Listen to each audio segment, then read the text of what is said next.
Hello, everyone, and welcome back to another episode of the Kick a Ball podcast. I'm your host for today, Dana Lang, and today we have a very special guest, Mr. J.C. Obregón Jr. of Westchester Soccer Club. How you doing today, my man? I'm doing well. I'm doing well. Yeah. Thank you for having me. I'm excited to, have good conversation, football conversation with you. Oh, of course, our guy Lalo was able to connect the two of us together, working with Westchester Soccer Club, but also Rockland Footy. I know you're a New York guy yourself. I'm a little further up the state in Westchester County, but he's done a lot of work for these New York guys, these college players, and just really just getting all these college guys together up in Rockland every Friday. The kind of work that I like what he does, and the fact that Right. he's able to work this all out. I mean, he does his magic. So I've got all the credit to him and you for for wanting to come on. Yeah, for sure. Big shout out to my man Lalo. So tell me about this offseason so far. I mean, you're a seasoned pro, 27 years old, right really in the prime of where you've really been able to play. And then we'll get into a few of the other things that you've been able to do over the past month and with these teams you've been playing with. But tell me about settling into a new club once again. And this is the expansion side, Westchester Soccer Club, the first team that this team is fielding. Tell me about adjusting to the Golden Apple. Yeah, I mean, so it hasn't really been a big adjustment because, I grew up here my whole life. And like you said, I'm a seasoned pro now, so I've been to a couple teams, so I know how the dynamics are, getting into the club, getting to know, the staff, everyone who works in around the club and also my teammates. Everyone's been very welcoming. Also, I think what's made it easy too is like you said, it's an expansion club, so it's kind of everyone is new here, Is Yeah. there is everyone is new here, so we kind of, bond off that, you can say, and have that first connection off of that, you can say, yeah. And what's interesting is that from looking on the outside, on the from the outside looking in, it seems like something that would be a huge point of adjustment, but I mean, like you're saying, it's just not. Is there any reason why, other than everyone being new and everyone wanting to gel, it seems like because everyone is looking at that would, intuitively maybe be a little more difficult, but it seems like that's never really the issue. Yeah, it seems like it's not the issue because I think, like you said, it's a fresh starting point for everyone. Okay. So everyone's starting in a clean slate, and everyone's just getting to know each other, trying to gel as fast as possible. Oh, nice. So, Yeah. what's interesting though too, I was looking through and I was just trying to find little nuggets that I could bring up. But one of the teammates on this team that I've been able to talk to a little bit better than maybe some other guys. I mean, Connor McGlynn, he was he was in his freshman year when you were in your sophomore year at Siena. Right. I know what it's got to be like 7, 8 years ago at that point. I'm not trying to date you at all, but that's it's a while back. I mean, with these little Yeah. connections, like how much you remember, just so we could touch on this a little bit now, like and then we'll go back to this later. But what do you remember from your time at Siena? No, my time at Siena was great. I mean, at the time I was playing there, we had a really strong team. At one point, we was nationally ranked number 24 in the country, so we had a really competitive team. And yeah, I mean, college soccer, you hang out with the guys, you kind of live with dorm with the guys. You guys go to lunch, dinner together. Some of you have classes together, so Right. you guys it's really tight knit. So you create a close bond, like a brotherhood in the college, atmosphere. So that's the biggest recall that I have from my time at Siena. Very nice. Perfect. Uh, and then I guess just my last other little point that I want to bring up before we really get into, your journey. I mean, I'll tell you this first and foremost. I want to hear every part of your journey. So when I end up just saying, hey, I want to hear, I mean it, however long and short it ends up being, however much you want to tell me. But when looking at the clubs and surveying what I'm sure was many options for you that you could realistically be seeing yourself playing or where wanted you, and ultimately settling on Westchester Soccer Club. I mean, I'm from what I've been able to talk to with coaches and players and other people in the organization, it seems like a very well-run machine. But Right. from your perspective, having knowing that you're going to be here from March to November at the very least, from this season and then the off season, whatever may come after that, what allowed you to settle on, look, Westchester's where I want to spend 2025 to play? Yeah, I mean, it was a tough decision. I had a lot of options, this off season. Thankfully, with the season I'm coming off of. But what made Westchester, the place to be is being close to home. Actually being close to home is one point, um, being close to home, and also the project that they presented me, the project that they presented me, the club is, like you said, is a well-oiled machine. They're taking things seriously, and they have a bigger vision. So that's what attracted me too, and also being close to home where my family and friends can, come watch the games, every weekend would will be something special. I mean, I plan on doing the exact same thing. I mean, I'm up 4 hours. I'm up 4 hours upstate. And Okay. when look, when it's time, when the season really starts kicking up and I'm around, I mean, I'm gonna be at as many home games as I can, and I'm looking forward Right. to being able to watch you play in person, man. Yeah, definitely is going to be exciting Oh times. man. So now, bringing this all the way back, I want to hear every point of your footballing journey or every part of your soccer journey, wherever it's. I mean, I know you're a New York guy. I know Christ the King is somewhere in there as well. So I'll tell Yeah, you, I for went to sure. Fordham Prep, and Christ the King would beat up on Fordham Prep's football team more often than not. So, Right, when I saw it, I was like, okay, I'll make sure to throw that in. But right. I want to know every part of your soccer journey from Yeah. your earliest memories, let's say, till college, but any little part of it, any coaches that have brought you in, certain skills that you've learned. I mean, I want to hear it all, and I'll have my little things that I'll just talk in and I'll chime in later on, but yeah, I'm ready to hear really it all from your own perspective. Yeah, for sure. So my soccer journey, I remember, the earliest memories that I had kicking the ball was with my dad actually in Honduras. I was only 1 years old. And I was kicking the ball around outside with him, passing the ball back and forth. That's my earliest soccer memory. And then I first joined a organized team, I think around six years old. Um, it was a local team in Brooklyn called CDC, and then from there we ended up playing against Gotchi, and that's how I was brought into Gotchi, and I started playing in Gotchi U8, and so yeah, so I grew up playing in Gotchi with, at the time, I think it was Coach Marvin, and then I was by far better than my peers at the time, so I ended up moving up with Coach Miguel in at Gotchi. So so from there I went to try it out at the Red Bull Academy. Well, I was also, while I was playing with Gachi, I was also going to RDS Academy, which is like the Red Bull Youth Academy. So I actually graduated from there to jump into the U13 pre-academy. And so I played U13, U14 at New York Red Bulls.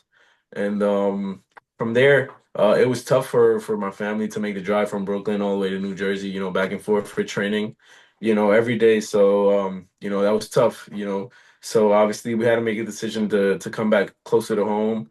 And thankfully Cosmos had came out at the time. So the New York Cosmos came out for a year or two. So I played U15 with them. But then they actually, ended up, going back to Gachi. So obviously we had to, pay for the academy, but growing up, that was tough on my family. So I was able to get a scholarship to Meadowood Academy. So from U16 to U17, I played Meadowood Academy, and my coach there was Evo. He had a huge impact on my playing career, I think, at that time, because he allowed me to express myself on the field, play freely, and I just remember that with my teammates, we were really close, um, and yeah, so it was just a great time. We won national tournaments, with Medovo at my age group with Coach Evo. So it was a great time. From there, I was recruited to Siena College by Coach Markovich, and I played 2 years at Siena, which was great. You know, so yeah, and then from Siena, I obviously always wanted to be pro, and so I had to make a tough decision. I always knew, studies, I can finish my studies, later on in life, but a playing career is like a short time frame. So I wanted to play as many years as I possibly can. So I made a decision and I got recruited to Club Necaxa in Mexico. So I went to join their under 20 sides there. And yeah, it went well. I mean, my first experience in the professional atmosphere, it was a bit to it took a little bit to get used to it, because it was training every day at a high level, high intensity, and at the professional level, it's like it's a job, you can say, Right. so you have to be on it, because there's other people, behind you that want to take your spot, and also there's people in front of you that you want to, overlap them as well. So it is constant competition, and so that you have to have that mindset to being a top competitor. And so yeah, but ultimately I was able to adapt well. And in the U-20 in that season, I was the leading goal scorer of the team and one of the top scorers of the league. So after that, I was able to get called up to the first team and train with them every day. I traveled with them to a few games, but unfortunately, I wasn't able to make my first team debut. But it was quite of an experience. And after that, my contract was up. I wanted to come back to the States and try to play in the States. So then I got recruited to RGV Toros and the Houston Dynamo. So the RGV Toros was affiliate like the second team of Right. the Houston Dynamo at the time.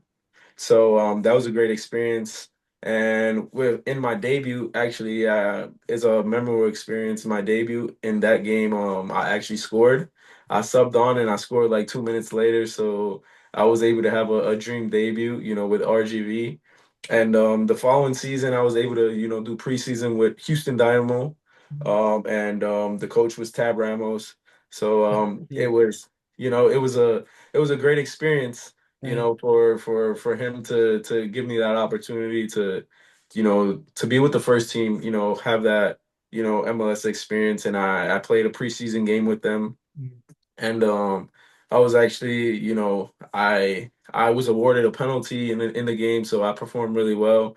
He rated me really highly. I thought I was gonna be able to make that jump there, but it was then that's when COVID hit.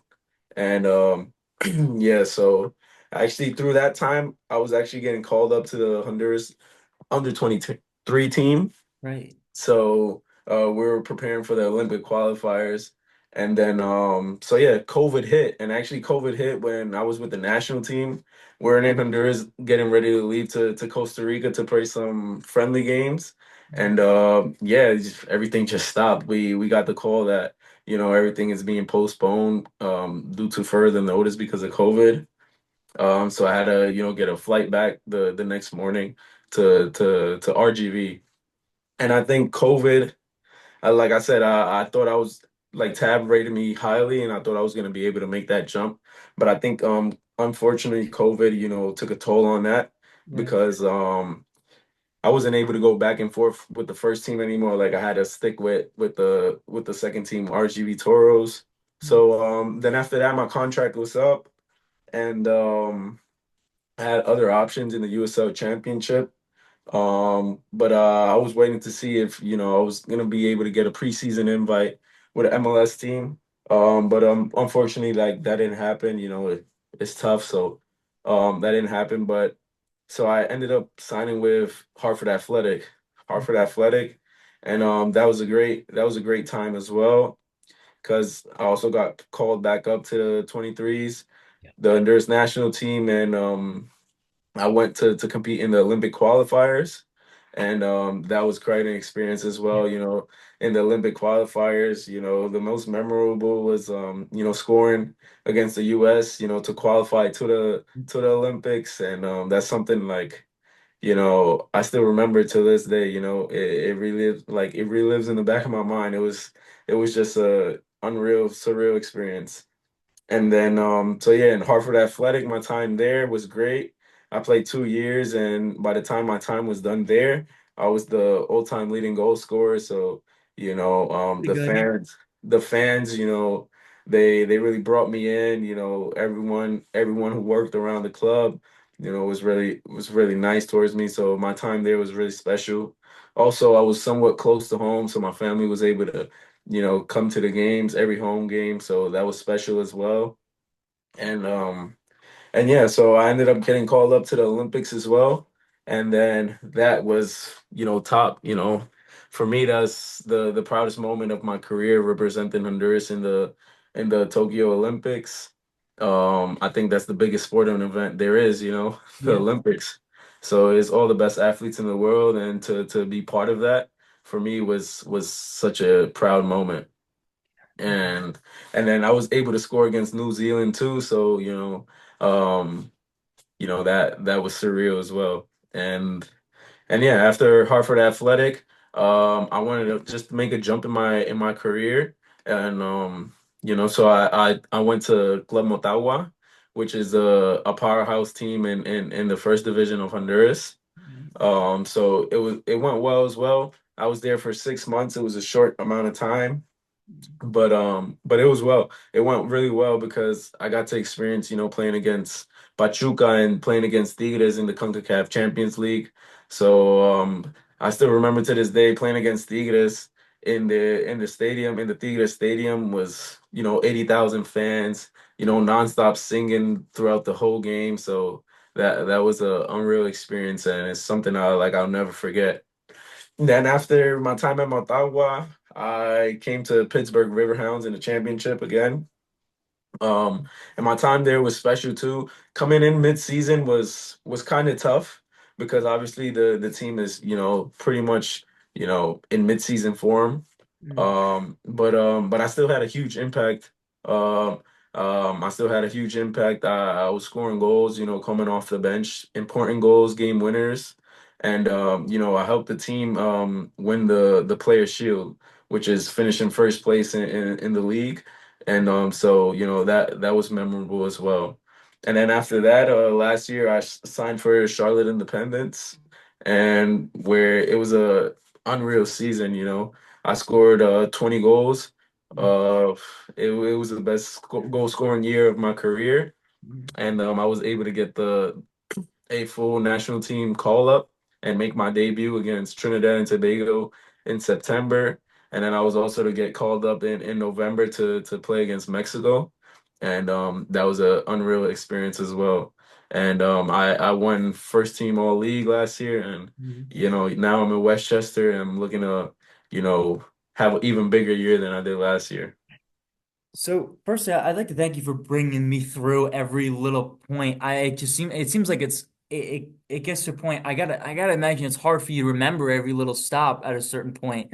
I mean, I know it's your own career, and I know eh, what I think is special, at least about the way that you've recounted all of your experiences, is that you found, one or two things that you're able to take away from each of those stops, whether it be in USL Championship or the First Division of Honduras or in League One. There are certain things that you've taken away from each of those. I mean, to talk about Necaxa being in the U20s and that environment, training with the first team as well. Where did that kind of thing even come from? I mean, was that something that's, taken away? That's the kind of thing that they reach out to you, or how do you even explore that kind of opportunity still being what, 20, 21 years old? When I went to Mexico, I was Yeah. actually younger. I was 18 years old when I went. So it was after my sophomore year, and I have a late birthday, so I was 18 years old. And yeah, it was a great experience, and it came about because I was also part of the under 20 national team. So they saw me, the some recruiter saw me playing in with the under 20 national teams, and they got in contact with me and my parents. So, and then that's where that opportunity came about. Yeah, no, I mean, and then obviously having to take away from that experience about really getting that first taste of what the professional environment looks like. I mean, I still think Right. that college soccer it's a good level for the American player, but being in the U20s of a pro club, I mean, a very high level club in Mexico, Right. it's something that's completely different. I mean, where do you think the preparation for that environment came from? I mean, it's one thing to have the opportunity, but it's actually it's a completely different thing of living it. Yeah, I mean, like you said, like I said, it was an unreal experience, just, living it, and you have to be ready to compete every day in training.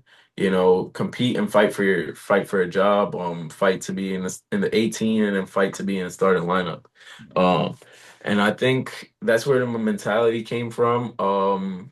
That's where I developed the mentality to always want to be the best, always want to be the best version of myself, the best player I can be. And yeah, that's where it started. And anyone you speak to about me can tell you that's my mindset. That I always push myself to the limits every day, and I'm always ready to compete. Where's that mindset come from? Is it from one stop in the journey, or it's just something that you've been instilled with since you were born? No, I think it's something definitely that you're instilled with. Growing up from with a working family, I see how hard my parents work, and to have things in life. So it's definitely instilled in me, growing up. But I think that just took it to another notch, having that, getting my feet wet in the professional level and seeing how it is. Right. No, I mean, it's something that very few people really are able to get that taste of, but Right, you have a little piece of it, and it's something that you can't even fully be happy with when you achieve it. Because, like you're saying, get into that 18, and then you've got to work your way into that starting lineup. And then right, it's a whole other thing. Once you're in that lineup, you need to continue to be effective in other ways or in the ways that you talk about. I mean, right. and then getting into that, breaking into that first team as well, and then Yeah. ultimately finding what's next. For sure, it's definitely a balance, because like you said, with achievements, like you don't really have time to like kind of like celebrate it, but you do have to celebrate it because you have to, reward yourself for that hard work, and acknowledge that hard work and that achievement. And I feel like once you find that balance, that'll give you the energy to keep going, because it's always a balance, because it's not always just work, work, work, work, work. You also have to take a step back and celebrate your achievements because their hard work. Yeah. So could I ask how does this relate to the national team? This conversation we're having about whether it's I mean advancing in the Olympics. I'm shocked that I'm even saying that. Like talking to someone, I mean just having this as something to look back on or to reflect on. But Right. it's moving up from you've had U-20 experience. Yeah, U-20, U-23, and now the full national So team. that's three levels of being at that national team level of your home nation, Right. being able to score at certain levels, being able to have those moments. How this conversation that we're talking about with achievements and growth, how does this relate to the national team experience you've had? Yeah, I think it relates, because the national team experience, that I think that was my biggest dream, in becoming a professional soccer player, to be able to represent, my country on the international level. Right. And like you said, I've done it at the U-20, U-23, and now full men's national team level. So it's kind of like I'm checking off like boxes off my bucket list, like you can say that. And I feel like that's how I keep myself grounded. Like each time I have that accomplishment, I have to, feel proud and look back at all the work it's taken to get to that moment, and that's what energizes me and keeps me going to push for more, setting new goals and accomplishing them. And it's something that you're not done with either. I mean, you're No, for still, sure. yeah, you're still going to be in there producing. And Honduras is not a nation that's it, you don't look at Honduras and you just forget about them. I mean, this is a productive national team. I mean, tell me Yeah, about for the sure. guys that are on the squad. Yeah, for sure. Honduras is, a very talented, squad. They're a respectable, team in the CONCACAF. I think they've always been top four, top five in the CONCACAF. So, it's definitely hard to break in. I feel like I've broken in, and now my motivation is to stay there, to stay in the team, to always be to always make the roster each time there's a call up, and to try to break in, to always being, a player who's getting minutes, and then ultimately be a starter. And my goal, 15, 14 months from now is to be playing in the World Cup. And that's my long-term goal right now. And that's what I'm working towards every day.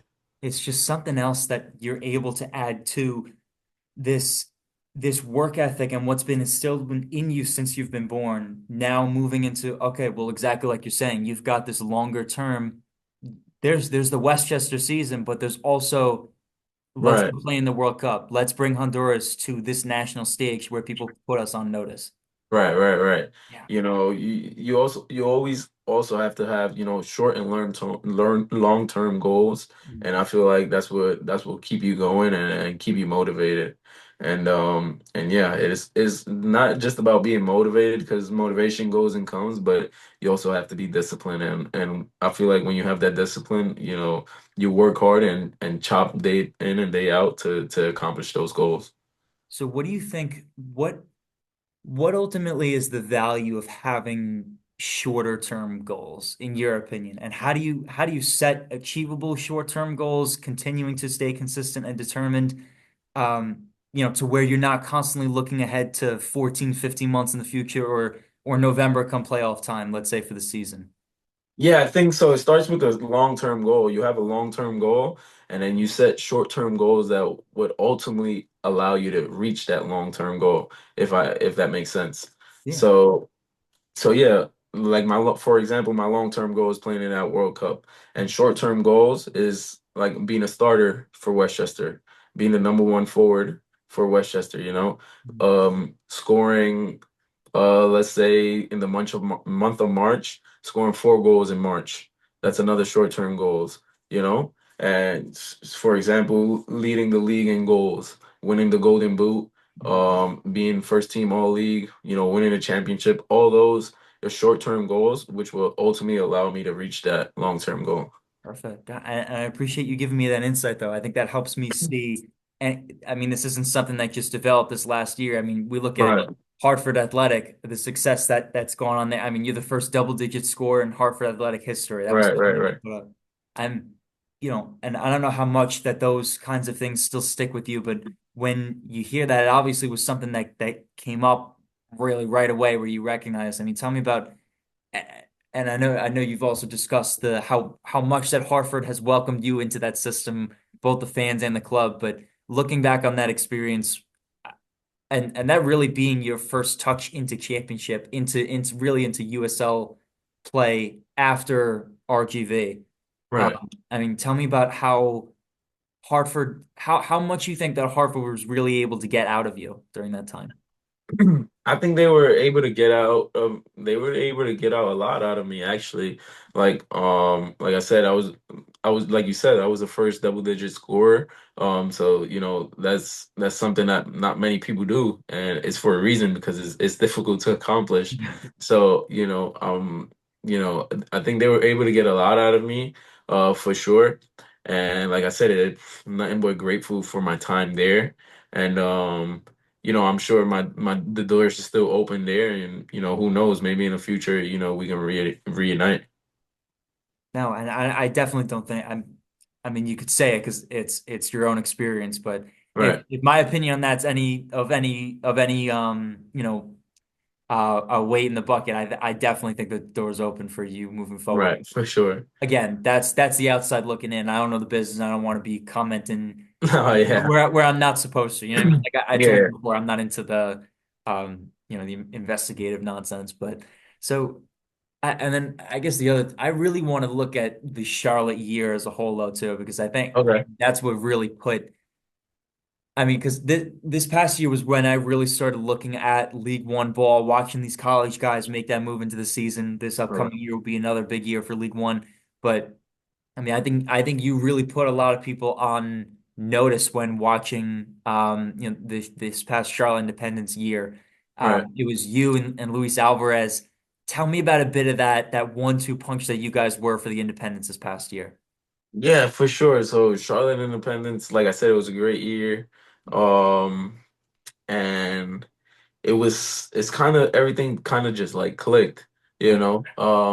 Luis, him being from Honduras, we had that chemistry, off the jump.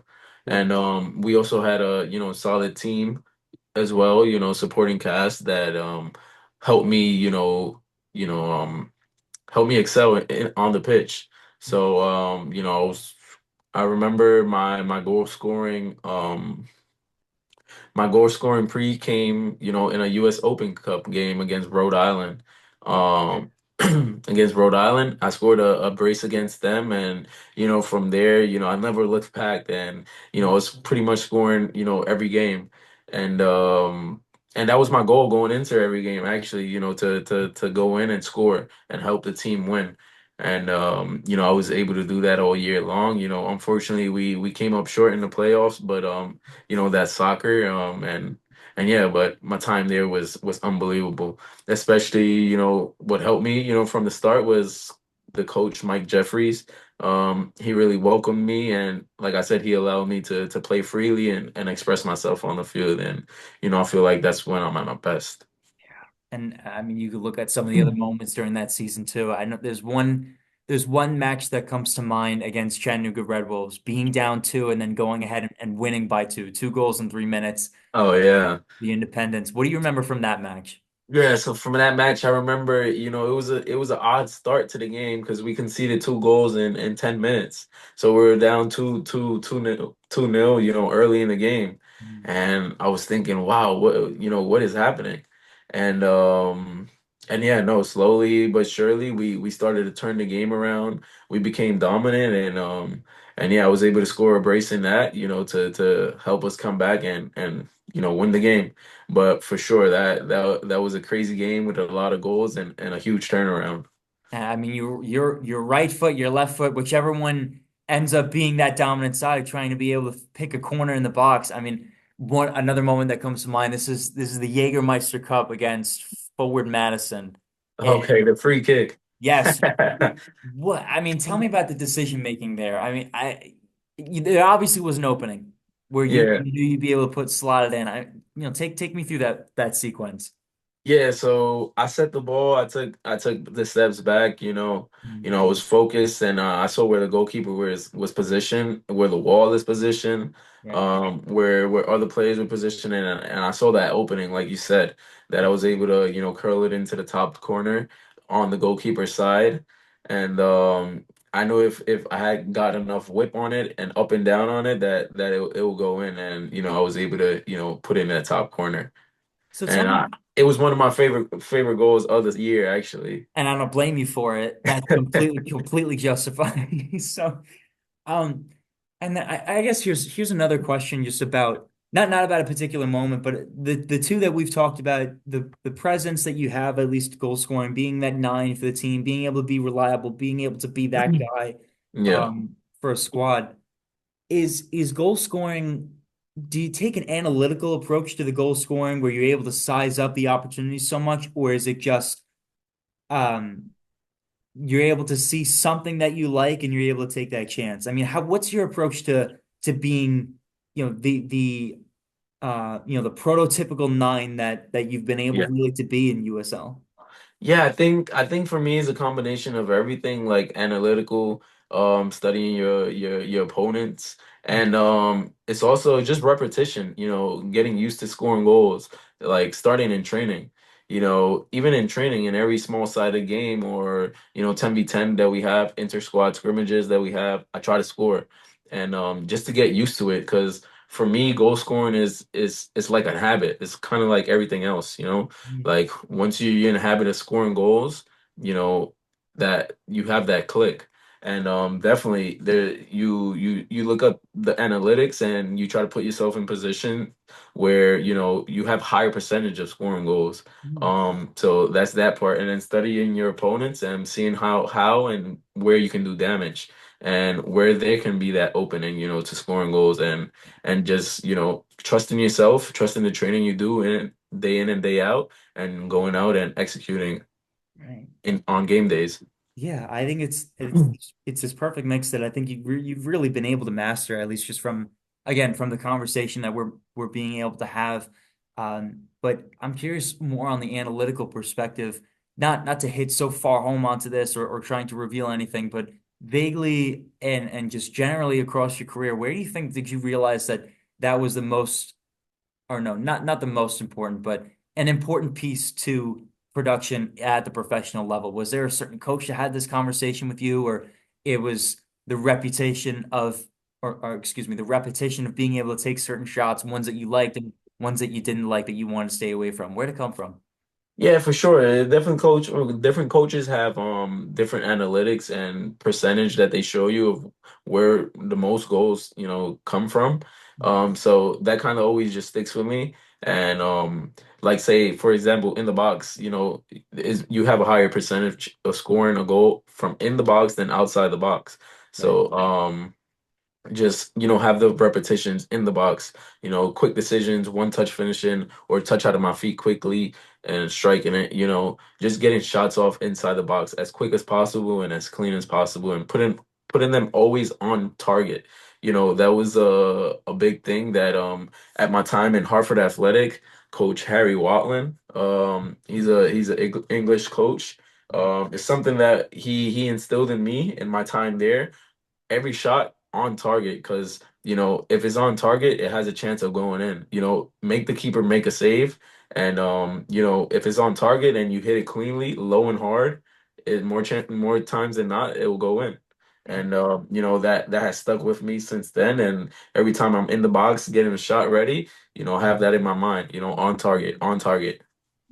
Yeah, I mean, Yeah. and it's fascinating how many there's so many different coaches who come from so many different backgrounds, at least in the USL. And this isn't something that's exclusive to the USL by any means, but it's something that you could speak to very honestly, considering the number of clubs and the number of systems that you've been able really to be a part of in, such a short period of time.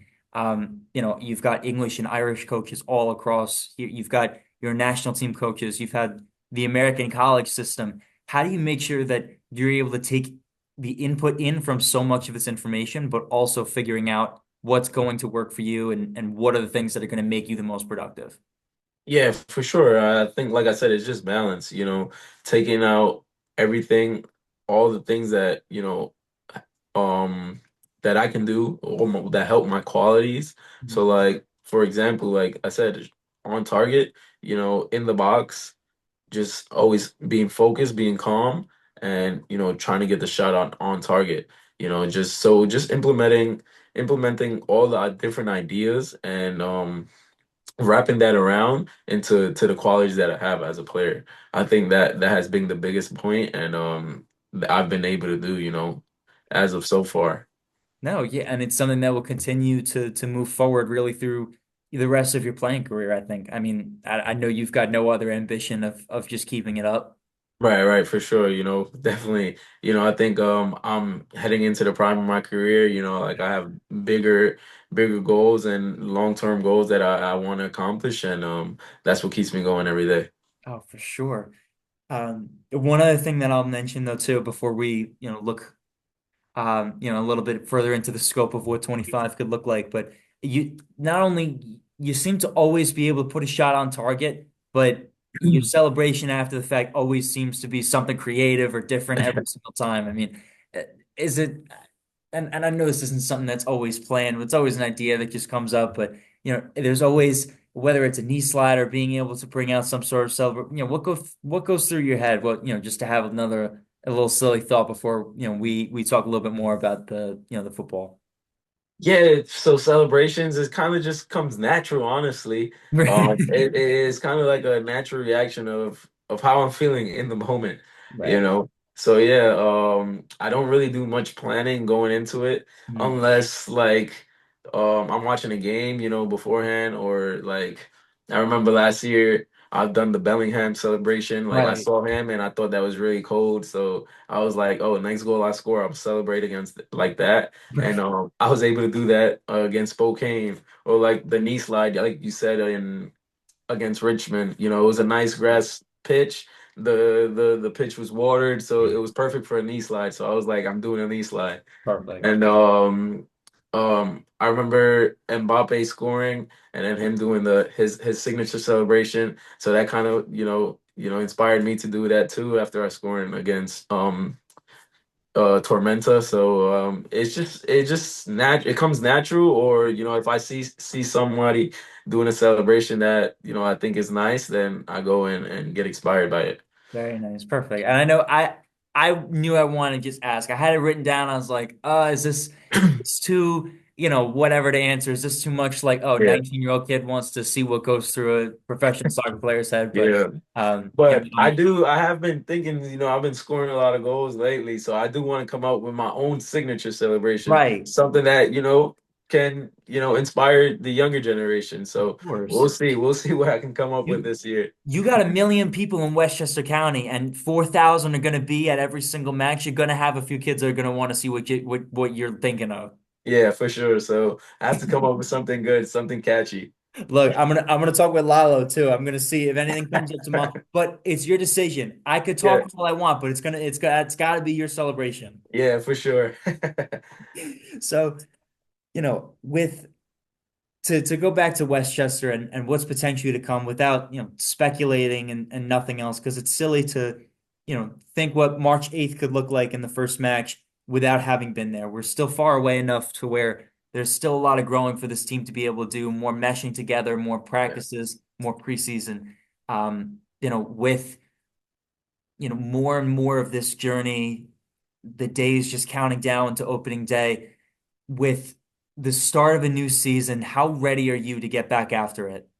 I'm really ready, Like the off season, the first couple weeks are really nice because you have some downtime, time to recover, time to spend time with your family. But then after those few weeks go by, you're just ready to get back into it, or at least I am.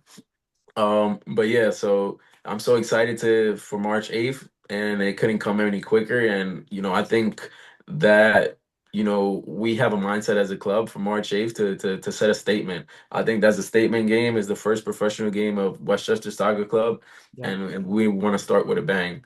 And I think we have the players to do so. We have a really deep squad and talented squad, and the coaching staff really hard working and you know have great ideas and yeah, the people who work in and around the club, have a special role too.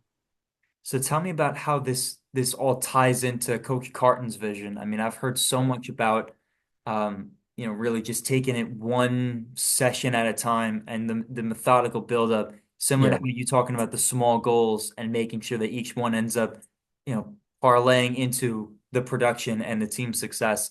But what have those conversations been like with Coach Carton? Yeah, for sure. So he also has, big goals for us. The end goal is to be the USL League One champions, to win the championship. That's the goal for the season. That's a long-term goal. And how we do that is, implementing his game model. So, during preseason, each week in training, we're training in a different aspect of the game model that he wants us to work on and wants us to execute. So preseason has been going well. He's very, clear and transparent with the way he wants us to play and what he expects of us as players. And yeah, I think everything has been going well. And yeah, we couldn't be more ready or excited to kick off the season. Yeah, I mean, I think I think that's the perfect real way really to be able to just have that statement out there, really leave that for the 914th Infantry, the rest of this club, what could be looking forward to for the rest of this season. And obviously nice to be back home for you on your end though too, being able to Yeah. know that you've got family coming to these matches. I mean, I'm wishing the best for you for the rest of the season, brother. Yeah, I appreciate that. I appreciate that a lot for sure. I hope to see you at some games as well. You're gonna see me at most of the home games. All right, sounds I'm good. gonna make sure I'm around. I'm gonna be All doing right. look, I'm gonna be there with my camera. I'm gonna figure everything out. But All right, sounds good. I'll keep you to yes, that. of course, absolutely. So I mean, from me and the rest of Kickball, JC, you've got all our support moving forward. But that being said, if there's anything that I missed, any question that I didn't ask, anything you want to continue to talk about, anything you want to put out there, I'll leave you the space to do that now. But otherwise, again, the best of luck to you moving forward. Yeah, no, I think we touched everything. I think we're all good. And I just want to say, I want to say thank you again for having me. It's been a blast and I've enjoyed this conversation we had.